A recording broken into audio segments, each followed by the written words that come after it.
Hi, I'm Jennifer Carter, and thank you for joining me on a podcast for parents, teachers, and administrators. Today's conversation should be a good one, and I'm sure it's something on your mind. So let's get to it. I'm with Mr. P, also known as Maurice, and he's going to introduce himself and tell us what his interest in school is. Hi, my name is Maurice. I'm from Oakland, California, and as a parent and someone who's worked in education, my question is, how do you manage interracial groups of kids? Do you do something that's race neutral? Do you celebrate cultural diversity? Do you approach it with colorblindness, especially in preschool space? There's not really a need for politics, but I think there's also an unhealthy way to do this. What do you think is the best way? Well, interestingly, I think colorblindness is probably the worst thing you can do. Because for me, I identify as African American, and my son identifies as Black. He says he's Black American. But if you don't want to see color, if you say that all people are the same, you're taking away my ability to say what I am. And instead of giving me the opportunity to enter the conversation and say, I don't want to engage in a conversation about race or ethnicity, you take away that when you say that someone is colorblind, or you want to do or have a conversation with people where they're colorblind or they don't want to talk about race. So taking away anyone's ability to articulate what they are and how they see themselves, I think, is probably the worst thing you can do. So you ask young people to identify themselves with their pronouns and their racial identification? Not necessarily, and I'm not saying that either. Like I said, don't go into a situation assuming, right? That's really what we don't want to do. And I appreciate the, disabusing yourself of this idea of race and the construct of race. But, I'm not wholly convinced that everybody in the country is on that page. And so until we all get on the same page, like we've all agreed not to eat people, right? No one's going to assume you're a cannibal. We're on the same page with that. And when we get to that with race, then I think then you can make some assumptions. But right now you can't. And then with little kids, though, again, the best thing that parents can do is to teach them to have a strong sense of self, no matter what. And if your sense of self, if your family values includes a sense of self that includes race, then absolutely. You're a Black child, you live in a Black household, these are the cultural things that we do. Or you're a Jewish child, you live in a Jewish household, these are the cultural things we do. Celebrating and giving them confidence and pride in that will alleviate the racism part. Because if someone comes at them and says, well, I don't like you because you're Jewish or white or Black, they're like, I don't care. My mom said I'm Black, my mom said I'm Native American, and giving, again, that sense of confidence in what they are, as opposed to talking about racism from a perspective of the world is going to judge you and here's the negative thing. Like, celebrate it and praise it in your household. Okay. What do you think? I like that approach. I hope that my son, as he engages in academic curriculum, can kind of be handled by educators with such a mature perspective. Well, interestingly, so my son is a little bit older than your son, as you know. Ian is 22, and he has a very clear perspective on who he is.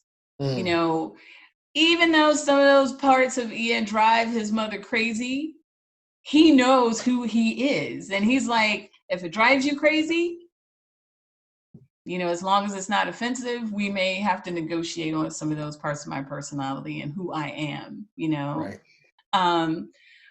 I think you bring a good point in that it does lead for problems. I'm not going to say that this is going to be met always with open arms. Whenever someone approaches me as an adult, I find myself, I don't know if you find this, but I find myself engaged in conversations about race a lot more now as an adult in this time than I have done previously. And people will say, I don't want to offend you. I don't see race, I don't see color. And I'm always correcting people like, no, you have to see me. When you're talking about children in a school setting, your child is not necessarily going to be like, no, Miss Smith, you have to see me. I am a black child. He's not necessarily going to know that. But maybe helping him develop that language when people say race doesn't matter, it is perfectly legitimate for him to know to say it matters to me. It's important to me and my family. And that's not necessarily like big adult words, but if you have a teacher that's not going to then acknowledge that it's important to him, then that's a whole different problem, right? But if I, as a teacher, know that his race is important to him, then what else do I have to do but make it important to me too? It's interesting. It brings up a huge bag of worms. Because what does it mean to say your race is important to you? I can understand culture being important to you. I can understand heritage being important to you. I don't necessarily think it's healthy when white people walk around saying, but I'm white and that means this. I also don't know if it's healthy when young people walk around saying, I'm black and that means this. What are your thoughts on that? I mean, again, I always take things back to what happens in the house, like we have, for us, Ian has an understanding of what it means to be black because he's not gonna get smart with a policeman, right? Okay. That's one of the things, whether we like it or not, whether we agree with it or not, being black in our house means that when you're in a situation with law enforcement, whether you're right or wrong, whether it's good or bad, you just stay chill because you don't know how it's going to turn out. Got it. And that is directly connected to the fact that he's a black child or a black man in America. At the same time, like if he's in the school cafeteria and they give him a roll and he's like, black people don't eat that. That's not really like we're not having those kind of conversations. Right. But that's what I'm saying. Like, does he feel compelled to be good at basketball, dancing, and rapping because he's black? And I'm like, I don't know if that's what being black means. Right. But I think you have to define that in your household. For me, when I talk about being anything, whether it's black or white or Native American or anything else that's that surface stuff, it means just what you said. What are the cultural and heritage and events and big landmarks in your life? Those are the things that you have in common with people who look like you, Right. And that overlaps. Interestingly, we lived with Korean students for 6 years, and like their potato salad and my potato salad, it's the same, and that's just like a small thing, but there's a lot of overlaps, and that's sort of the point. The more that you say these are our traditions, this is my heritage, this is my culture, the more those overlaps become apparent, because then you start talking about it. Oh yeah, my aunties do that too. Oh yeah, that happens to me in my household too. And then race isn't race, race is race, where it's interconnected. And that's really what we want to see and talk about is what are the things that make us alike that we can connect to each other with? And what are the things that make us different that we can be like, ooh, I can't wait to go over your house and, do whatever cultural activity your family does. Like, I love a quinceañera, Right. And that's not a Black thing. That is Mm-hmm. very much a Mexican thing, right? And it's Mm-hmm. not even all Mexicans, I love celebrating 100 days of baby's births because there's cake and food with my Korean friends, right? And so on the surface, it's racial, but when you get in deeper, and that's what I mean, like this idea of being Black, when you get in deeper, it's that deeper stuff that is the thing that ties you to other people that look like you. I like So that. I'm glad. Hopefully that's helpful. It is. Good. So when he goes off to school, you can coach him in some language on, again, how to articulate that, because he's bicultural, He right? is bicultural. So maybe you can share a little bit about that. It's interesting to me. I've already had pushback in his life. I had an incident on a train where he was wearing a British flag on his chest, and he was maybe 2. Oh. And a man on the train came to me and said, "You should have him wearing an American flag." And I said, "Why?" He said, "Aren't you American?" I said, "Yes." He's like, "Well, you should have your son wear an American flag." I said, "But he's British." Touche. And the man was very confused. And he said, "Are you British?" And I said, "No." "Then how is he British?" "His mama's British. He has a British passport." "Your son has a British passport." "Yes." "Well, if you're a proud American, you should make your son wear an American flag." At which point I said, "I served my country in the military. Did you serve your country in the military?" "Well, no." "Well, then don't tell me how to celebrate my country, because you sound like you got some work to do." At this point, people on the train began to laugh because this guy was the type of guy who might try to, feel comfortable pushing his beliefs on people. And I didn't respond in a way that I was going to accept his beliefs per se. He was also confused because we look like Black people. And what does that mean? Again, it comes back to that question of, well, what does it mean to say I'm a Black person? Does that mean I dance and play basketball? Mm-hmm. Nothing wrong with dancing and playing basketball, but I don't know if that is the greatest form of its meaning. So we have these conversations. He doesn't remember this incident, but I'm very clear. All of this is your heritage, this British colonialism. So You got it from both sides. You're the colonizer and the colonized. And the colonized. So yeah, we definitely have these conversations in my home. And he has a clear sense of it, but he often comes with questions especially when his peers start saying things and speaking too broadly about those people. He often will come and we will discuss like how he fits in all of that. And again, to me, I think heritage is important. I think culture is important. Mm. For me, I'm a little confused about the race thing. Not that I don't know and understand how the physics work, but some days it feels like I'm supposed to be Black because you see me as Black, and that means something to you. But you see me as Black, but you don't know who I am. Mm. Makes sense? Yeah, absolutely. And so for me, I have a hard time with colorblindness from this perspective that it tends to erase people. Exactly.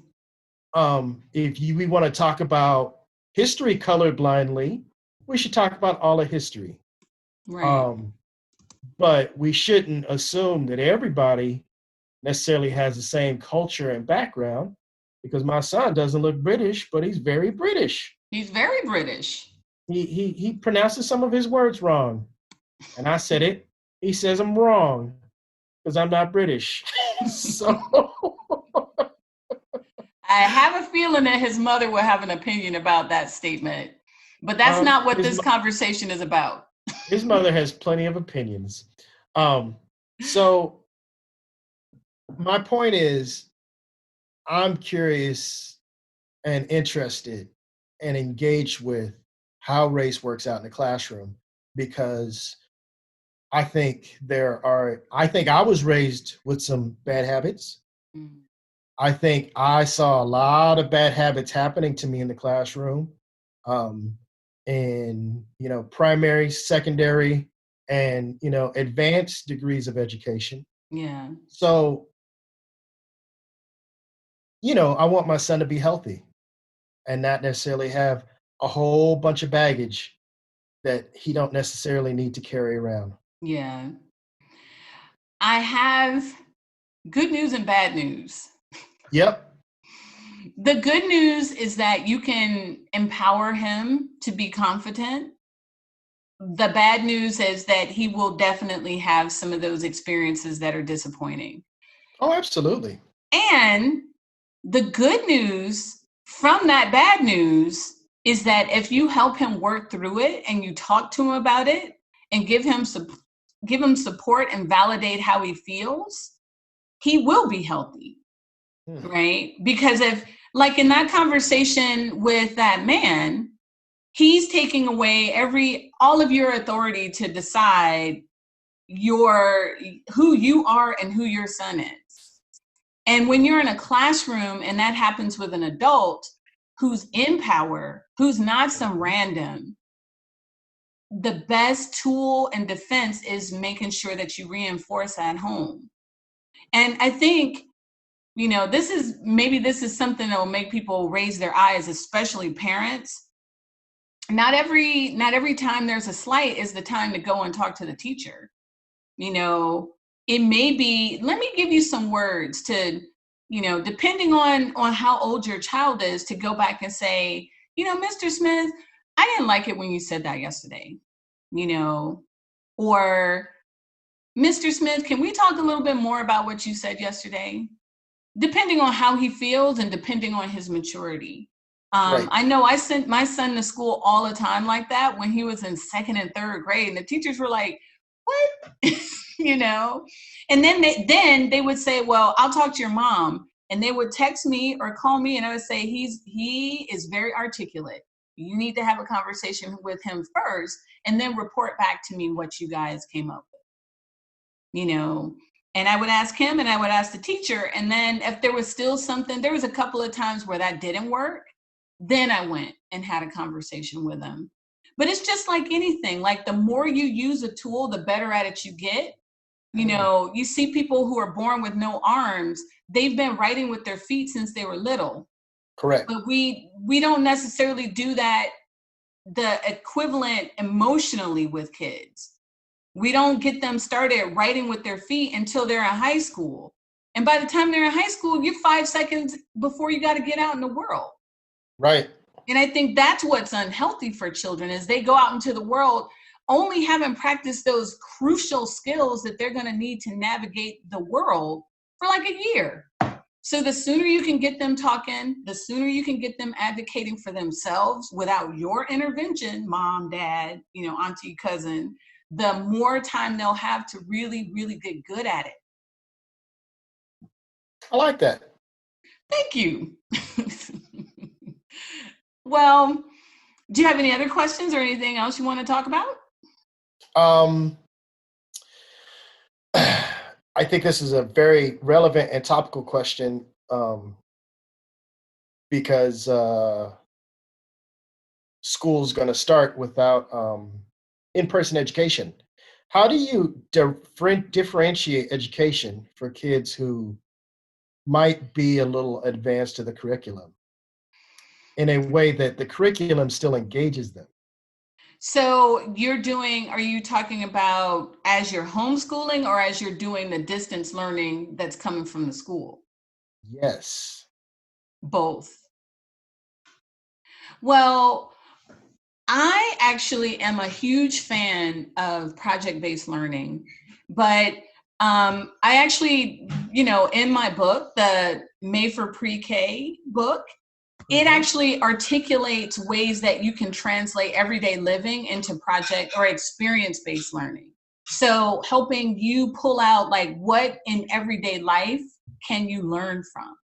And I think that's a great way to differentiate, because we can all learn how to draw a fish, but children with better motor skills will draw a different kind of fish than children who are still developing in that.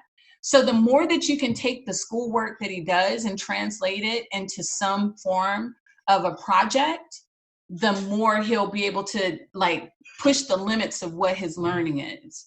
And if you need help with that, there's a workbook that I can give you that'll lay out how do you exactly do that within the context of a curriculum. I feel like we are almost we stumble across that sometime because we very much get project oriented when he shows a interest in something. Right. And then he shows up to school and this thing becomes a topic of curriculum, and he almost feels shut down by teachers.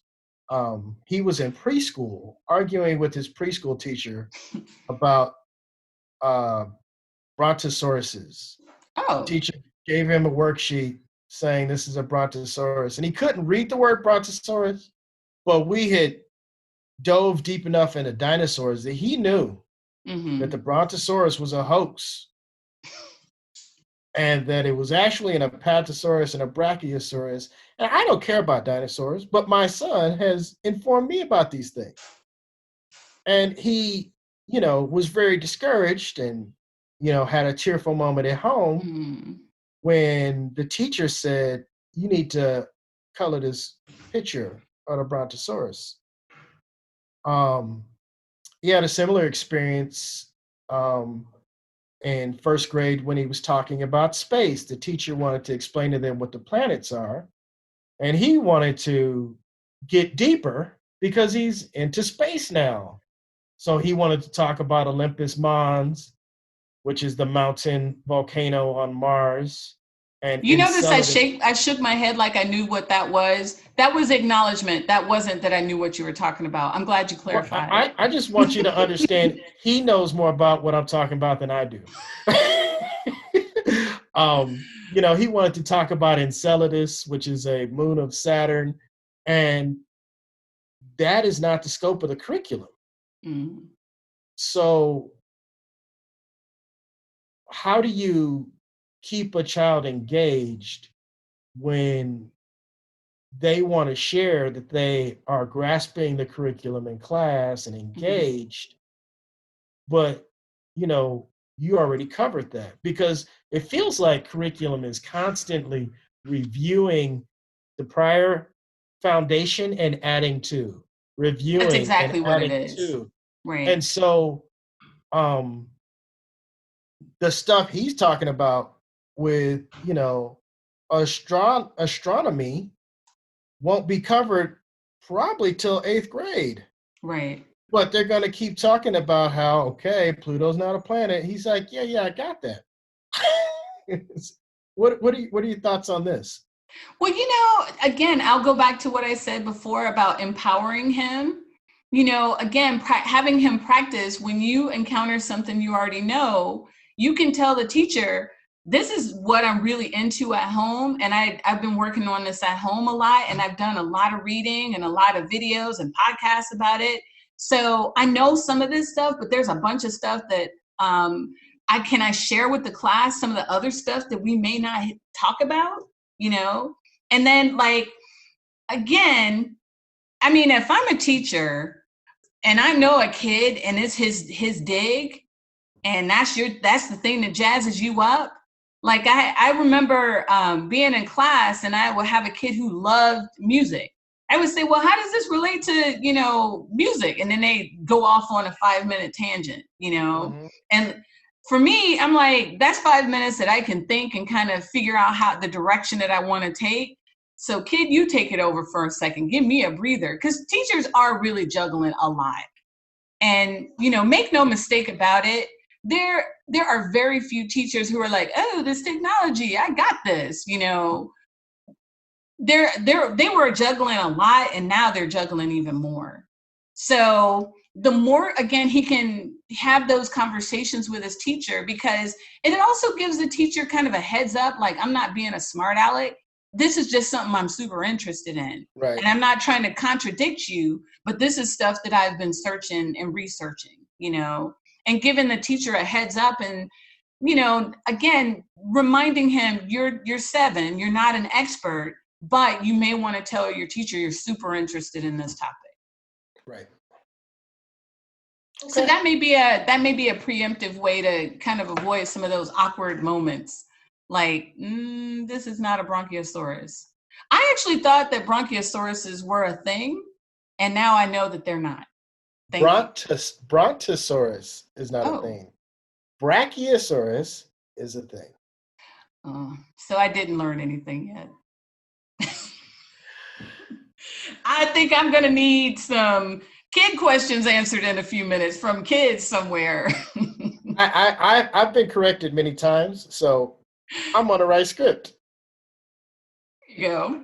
But yeah, I mean, it's like, again, refereeing those relationships with kids, with teachers, because we forget teachers are humans and they get frustrated and they have bad days, or the other way around. They feel all this pressure, like, you have all these scores and test scores and how it reflects on the district. And they're like, everybody has to know everything. Otherwise, this whole district is a disaster. I mean, that's a weight. That's a huge weight on somebody. So it's kind of like a two-way street, and how you can build those relationships with your children and with his teachers. Okay. So thank you. Thank you. That is helpful. Just that level of communicating with the teacher. They're all special, but this is how this one's special. Might resolve some future frustration. Yeah. Well, I just want to say thank you so much for talking to me, and the questions you asked. Like, everyone's always like, what should I ask? Like, everybody always comes up with good questions, because they're going to be significant to you, and they're going to be things that, believe it or not, a lot of people ask about, and you think, oh, this is just me. It's not necessarily just you. Your particular situation may be a little different, but it's always good to have different perspectives on this stuff. So I definitely appreciate you talking to me. Thank you for your time. I appreciate your answers and helping me think about negotiating some of these challenges. So that's our conversation for today. I hope you found some information that was interesting, or a perspective that you hadn't thought of. If you like what you heard, or even if you have some feedback, put a comment in our comment section. Be sure to like our page, and make sure that you subscribe so that you can hear when the next video comes out. Thanks so much again for joining us.